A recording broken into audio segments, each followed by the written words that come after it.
Olajuwon, I'd like to talk to you more about your time at Kent State. Yeah.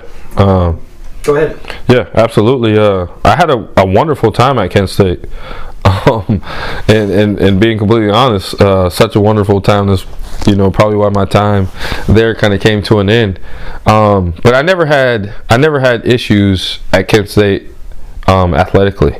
I was progressing the each and every way I should have been progressing as an athlete. I was a quarterback playing with Josh Cribbs, who's a legendary Cleveland Browns player. So right after Josh graduated, I was all set to take over and be the starting quarterback. But pretty much in the summer of my redshirt sophomore year, which is my third year at Kent, in the summer we got a transfer from Alabama, and getting a transfer from anywhere to a MAC school is a big deal. If they're coming from a Power 5 school like Alabama, Ohio State, something like that. But to get a guy from Alabama at Kent State is a huge deal. This is kind of like where I got indoctrinated to like politics. To the political aspect of playing Division I football. And again, I'm not speaking on this like this wasn't a fair situation. I just think that's a part of what happens at that level. So when the quarterback came in, he was a guy, his name was Michael Matchin. Mike was about 6'6", 220 pounds, and he had a rocket arm. So I believe what happened is at the moment he committed to Kent State, that's the moment I wasn't the starting quarterback anymore. And for a young kid who, at this time, I was 20 years old, had a lot going on in life because I'm starting to become pretty independent. It was my first year off campus, meaning like, actual real bills, things of that nature. Because staying on campus, you don't have any of those types of things. So there was a lot going on outside of football. So once my world came crashing down, from the standpoint of, okay, I'm going to be in this backup role or this third quarterback role. It's my third year here. I'm accustomed to playing all the time. Like, it really hasn't been great just playing like garbage mop up time. So I went to my coach after my third year and I said, Coach, I want to play. I'm a competitor. Do you think I can move to tight end? He said, let me talk to the offensive coordinator, let me talk to the position coach, and kind of see how they feel about it.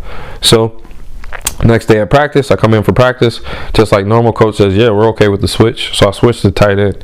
Now, again, as a competitor, I wanted to play. As someone who was kind of out of touch with reality, I never took into consideration that I never did it before. I just kind of looked at it like I've always been a good athlete.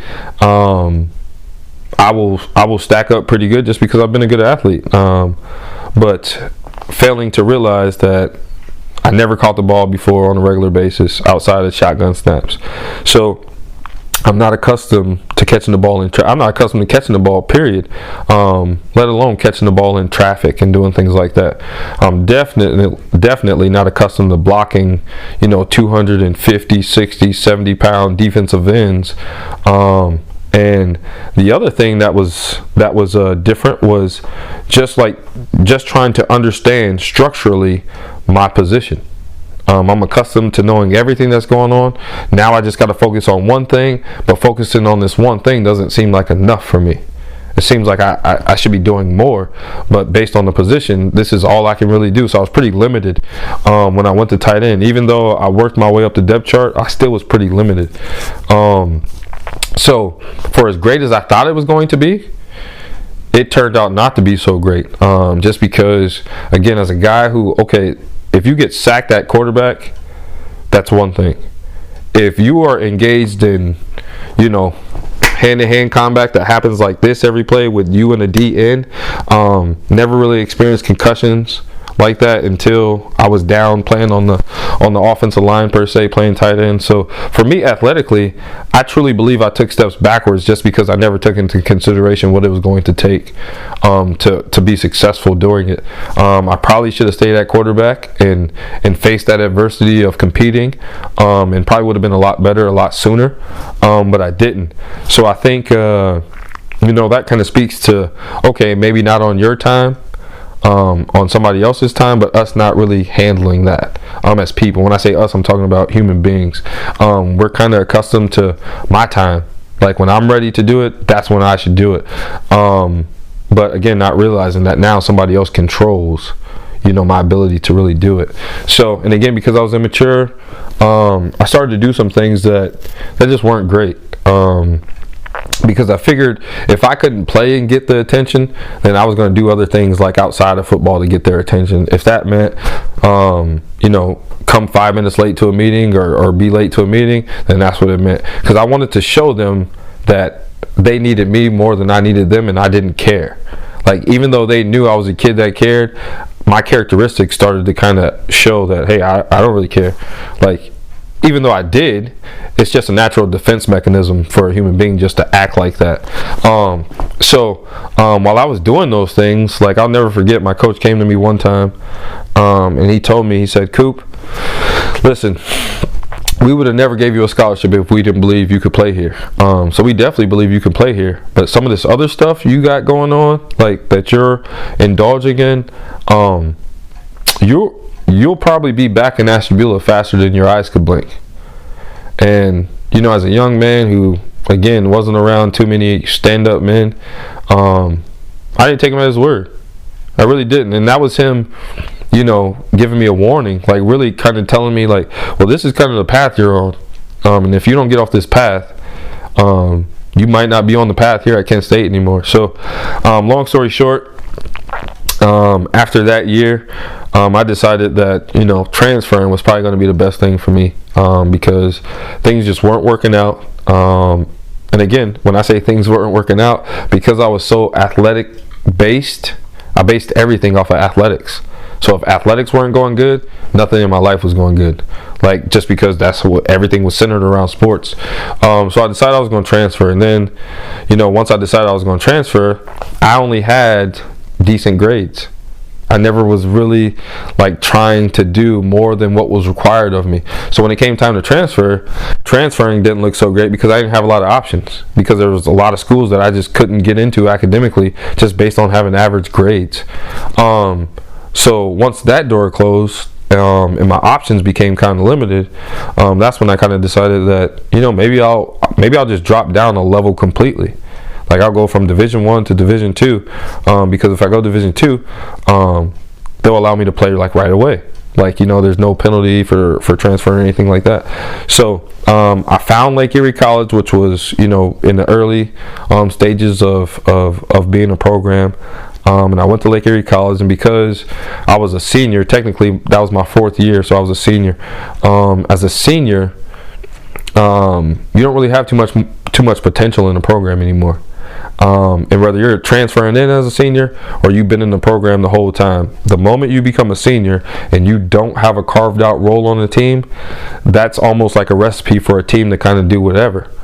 Just because they don't necessarily need you.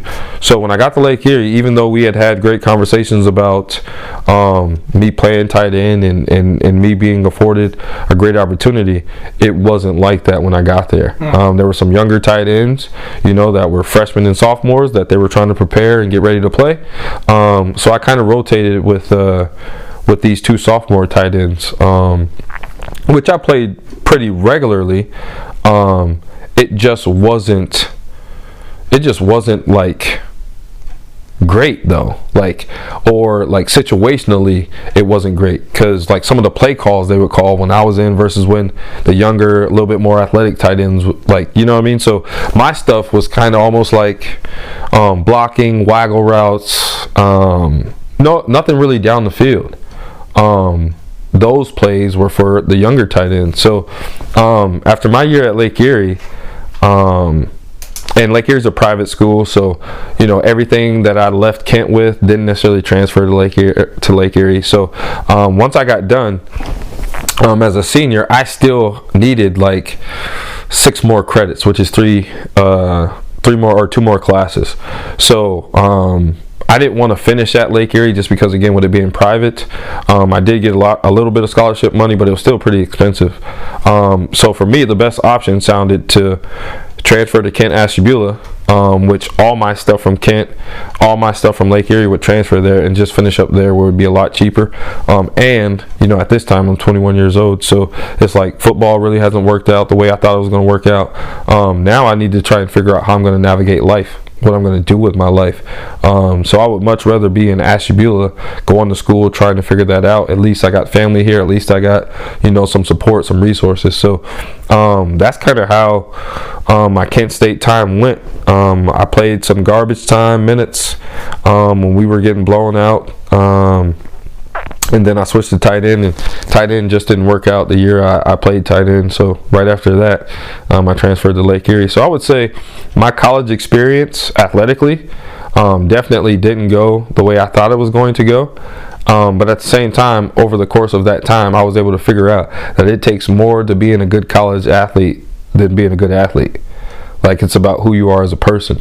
It's about, some of the characteristics you possess as a person, whether it's, being on time, whether it's character, whether it's integrity, whether it's your ability to really be counted on, your dependability, availability, all those things. But through those hardships, through that adversity, I would say almost like you could use the old adage of, through the concrete grew a rose. So like through all that adversity, no matter how tumultuous it was, I feel like I landed on my feet because of the life lessons I was able to learn. I was able to, the biggest life lesson I was able to learn from that is I am never going to put myself in position ever again to do things that people can take away from me. I'm going to do things to the best of my ability so that no one is ever in position to take these things away from me. So I learned valuable lessons, through my time at Kent State. I would say probably a year or two ago, two of my coaches from Kent State are on my Facebook page. So one of my coaches that was my quarterback coach, we worked hand in hand, was actually a guy that stepped foot in Ashtabula County. Is a guy by the name of AJ Pratt. And I just sent Coach Pratt a message. I said, Coach Pratt, you guys took a huge chance on a kid from Ashtabula, and I can never thank you guys and repay you guys for that. I know it didn't work out the way you wanted it to work out, the way I wanted it to work out, but I just want you to know, Coach, I'm forever grateful for the opportunity, because I am the man I am today based on the stuff that I experienced while I was at Kent State. So it wasn't all bad. It was tough and it stunk at the time to go through it, but it wasn't all bad, because now as a man I got a chance to get it right. I got a chance to be better. So for me, I've dealt with some people in the past that kind of said, hey, you didn't play, blah blah, and it's like, to me that's irrelevant. Like, that, it doesn't even matter. Like, who am I today as a man? What am I doing today as a man to make an impact, to make a difference? And you're living in the moment. Yeah. So. Okay. So all right. So after college. Yeah. All right. Your life was. Well, tell me about. Yeah. What you did after. So after college, pretty much, I was here. I was 21 years old. The one thing I had decided is I ain't going back home. Like, I'm not, yes, I'll be in Ashtabula, but I'm never going to step foot back in my mom's house and have my mom have that burden or that responsibility of taking care of a grown man. So what happened is, vicariously, through some mutual friends, I met my wife at 21. Now, you may say it's fate, you may say it's chance, but I took a chance trick-or-treating, actually, with some mutual friends, and my wife was mutual friends with them, so she kind of tagged along. So we literally went trick-or-treating, great conversation, and decided that, hey, we need to, it'd be nice if we continued to talk. So we continued to talk. Things just kind of got better and better. At that time, I was still finishing up school when we first got together. But once I finished up school, I can honestly say, like, my wife was supporting me as my girlfriend, like, in my dreams, from the time we really first met. I can honestly say she had goals, aspirations, some dreams, some things that she wanted to do, but she wholeheartedly put those things to the side to support me. There's a 9-year gap between me and my wife, so I was 21, my wife was 30. So for me as a 21-year-old, I just thought, hey, you're really doing something, man. You really made it, man. Your wife's 9 years older, man. So but really, that age difference, that experience really helped me tremendously as a young man. I can honestly say that, she was very patient with me because, again, I was immature 21-year-old. Yes, by law, I'm an adult, but there's nothing about my life outside of me going to school and finishing up school that really says I'm an adult outside of my age. So she was real patient with me. I feel like, she helped shape and mold me tremendously. And as a guy who's never been in another relationship as an adult, I can honestly say, like, my life from that point has just gotten better and better and better. So once I finished school and I had my bachelor's degree in communication, and again, thanks to my wife went to Harbor High School. I myself was an Asheville Panther, so that was another coincidence about me and my wife getting together, is that we went to rival schools.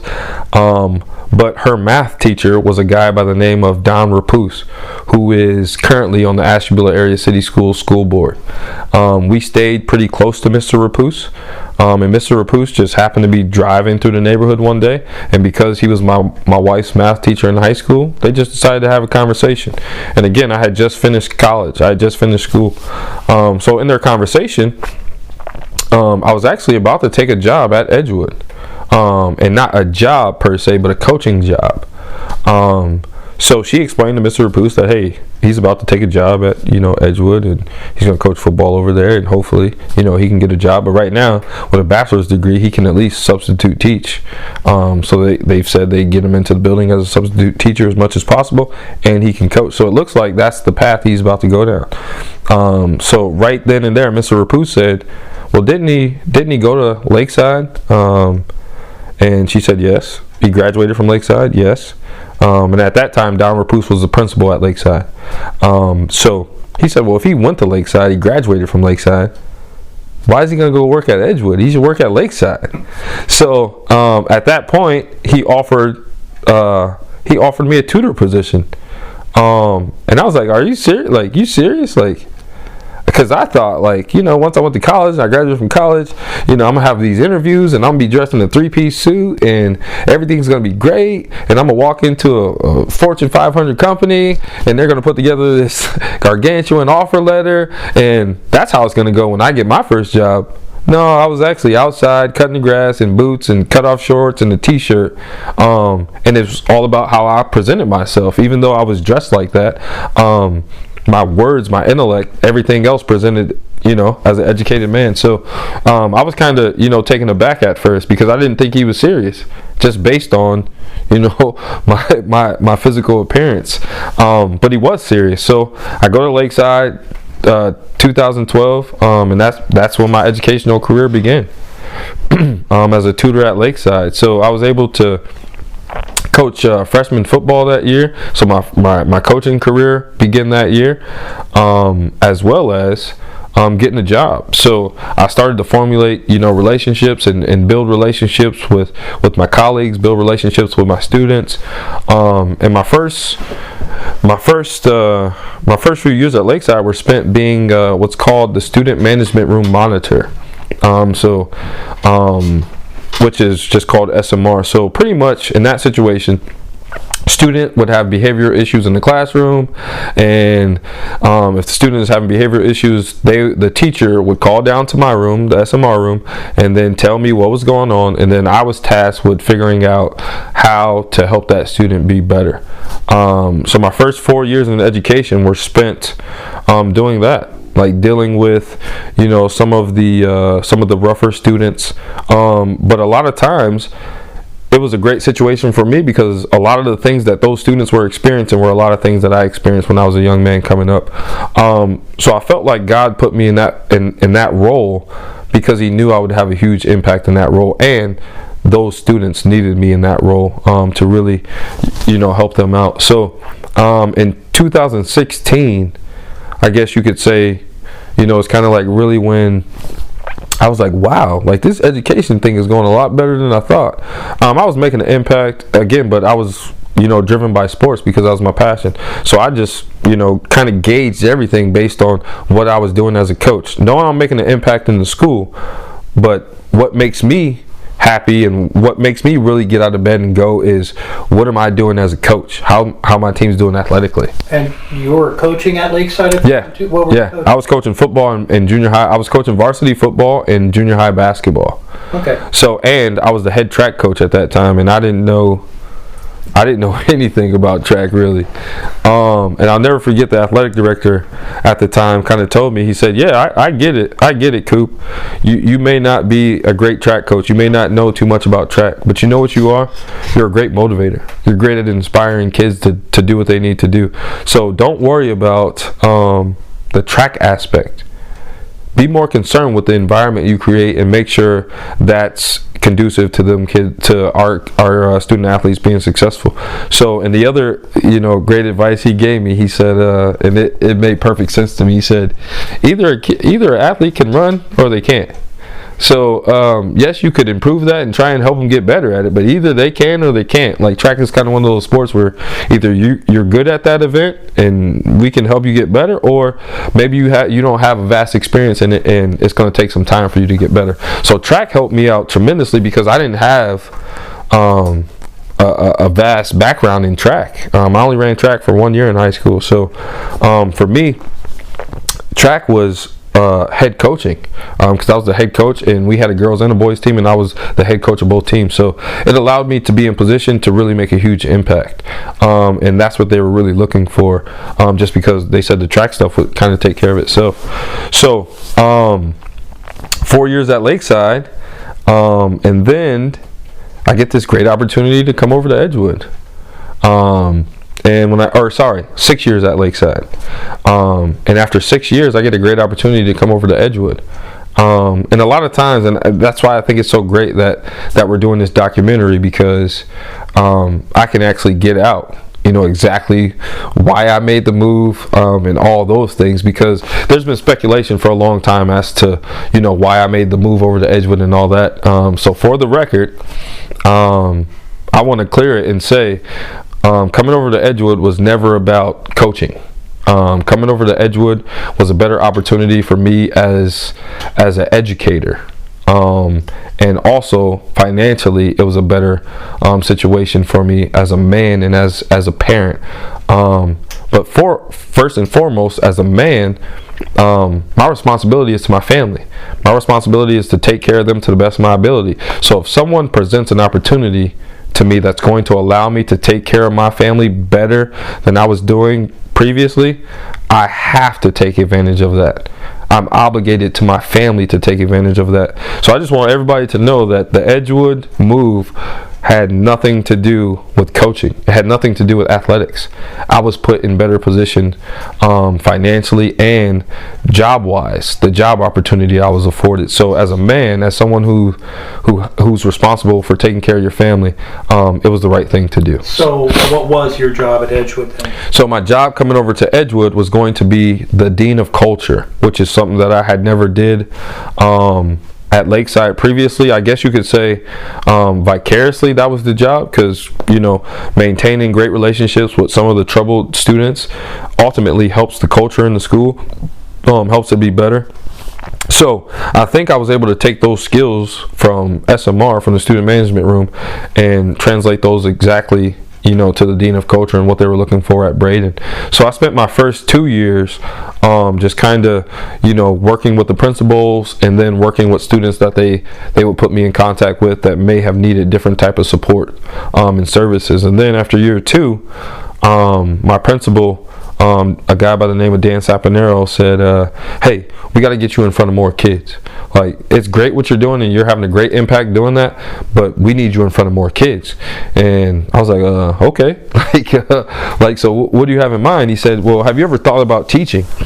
And I said, well, no, I never really thought about teaching. Not because I can't teach, just because it's just not anything I ever thought about. I was never in that position to teach, really.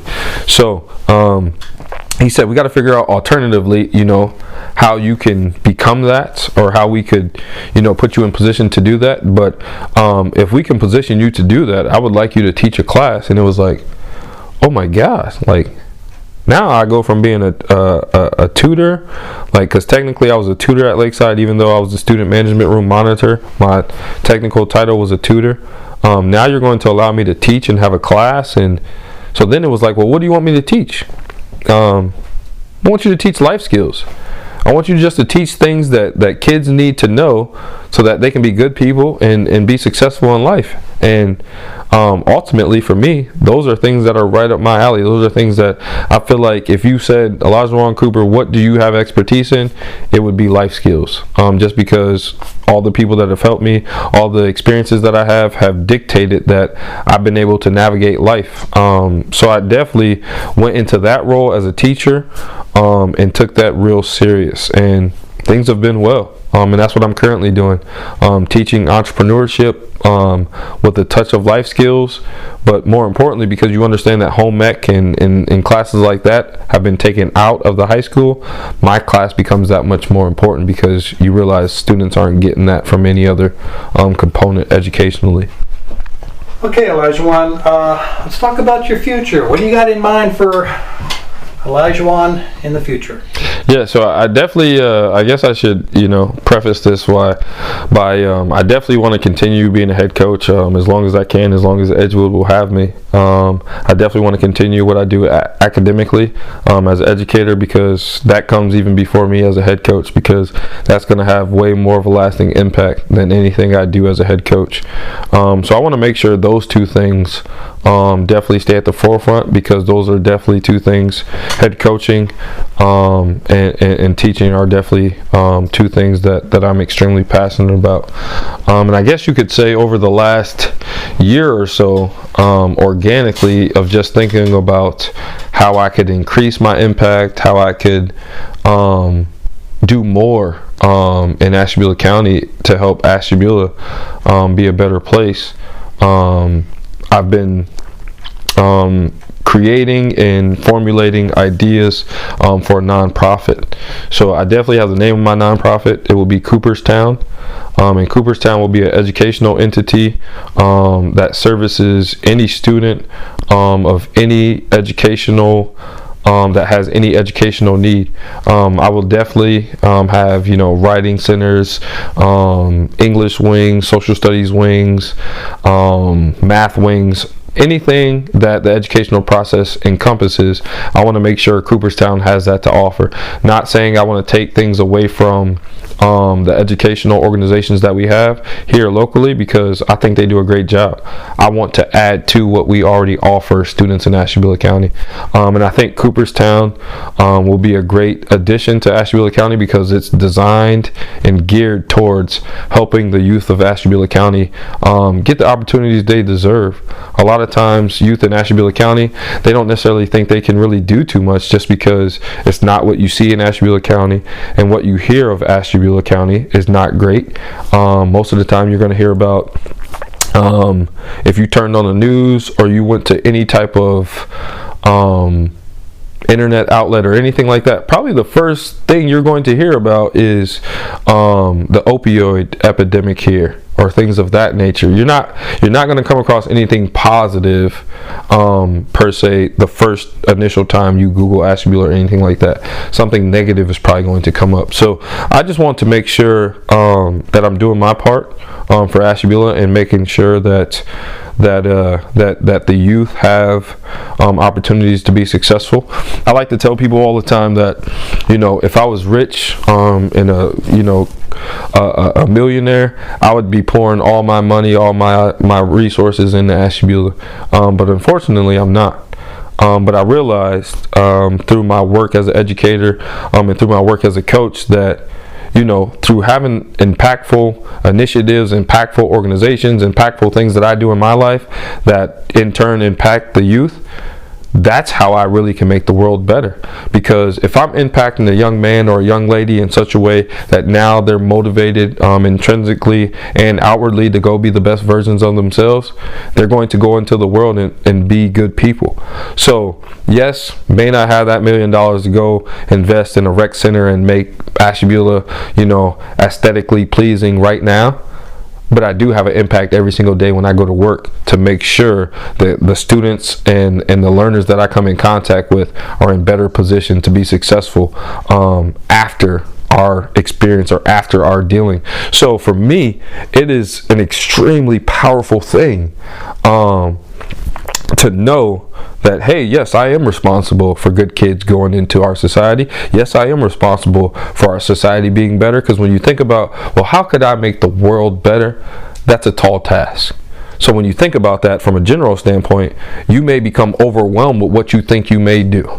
And I can honestly say that I didn't wholeheartedly or consciously think of that.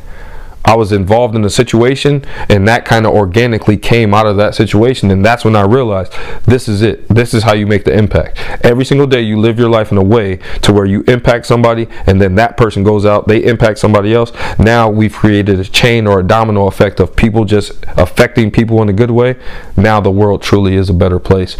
So for me, I take solace in knowing that every single day of my life I make a conscious effort and I strive to be the best version of Olajuwon Cooper that I can be, because I understand that my students are I'm a role model for my students, and a lot of what they believe is shaped and molded by the experience they have with me. So I want to make sure that I give them everything I got, and then even when they're not with me, if I have resources that can be beneficial to them, I'm gonna give them those resources too, because again, that's my way of making sure the world truly is a better place. So on the horizon for me is just more work of that nature, because it's meaningful work.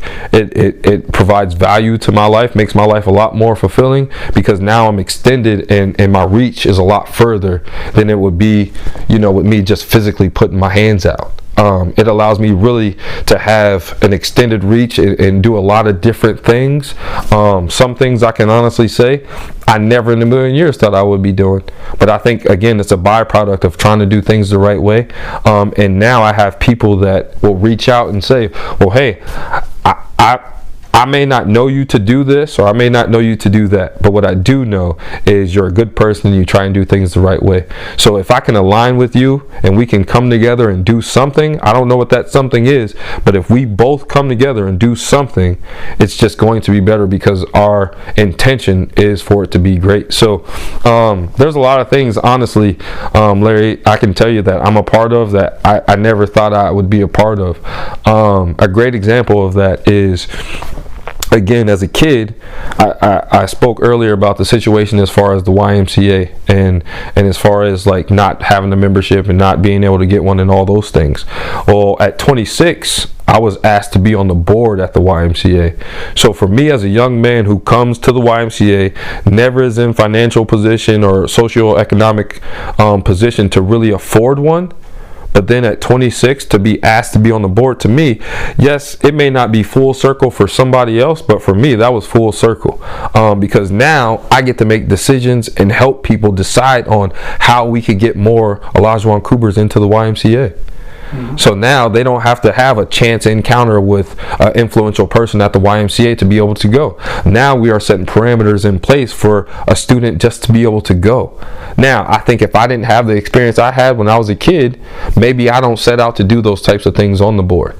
But I know how important and how powerful it can be for a young man or a young lady to really be able to go to the YMCA and not have to do it the way I did it. Yes, that worked for me, but that may not work for, a young man or a young lady in today's society. So for me, I think that's a great example of where I'm going, is anything that I lacked, when I came up, or anything that I went without, I want to make sure I'm in better position to give those things to the world. And I'm fortunate and I'm blessed to where someone poured into me and gave me those things, even though I didn't get them in my natural home environment. So now my obligation is to go back and give those things to other youth and to other adults, because that's what somebody did for me. So I don't take it for granted that I am who I am. I don't take it for granted that I know the things I know. Those things were intentionally put into me so that I could be intentional about giving those things back out. And also, that's my obligation to the people that helped me. I've never once heard someone say, hey, I want something financial back from you when you're successful. The only thing anyone's ever asked of me is that, hey, when you come across the next Olajuwon Cooper, I expect you to give them the same thing I gave you. So those things are on the forefront. I have a master's degree in educational leadership, so I could be a principal. I don't think that's where I want to go anytime soon into administration, but it is an option just because I have the requirements to do that. So that may be something that I do down the road, maybe, after coaching and teaching and getting Cooperstown off the ground, maybe something that I could, retire and do at the end of my career. But it's definitely something that I wanted to be in position to do, just because as the principal, head coach is great, teacher's great, but as the principal, now I have access to every student in the building, every student maybe that's going to potentially come into my building. So again, I'm a huge into reach and making connections. So a principal, being in the principal administrative position would allow me to do that. So those are some of the things that I got going on. But again, at the forefront for me right now is just being the best coach and the best educator I can be, because those are the two things that I'm most passionate about, and they give me the best opportunity to make the biggest impact. Okay, Olajuwon, I want to thank you very much for sharing your life, your aspirations, your dreams. It's been very compelling to listen to you, and I want to learn more about Cooperstown. It's pretty cool. Yeah, absolutely. Thank you. Thank you. You're welcome.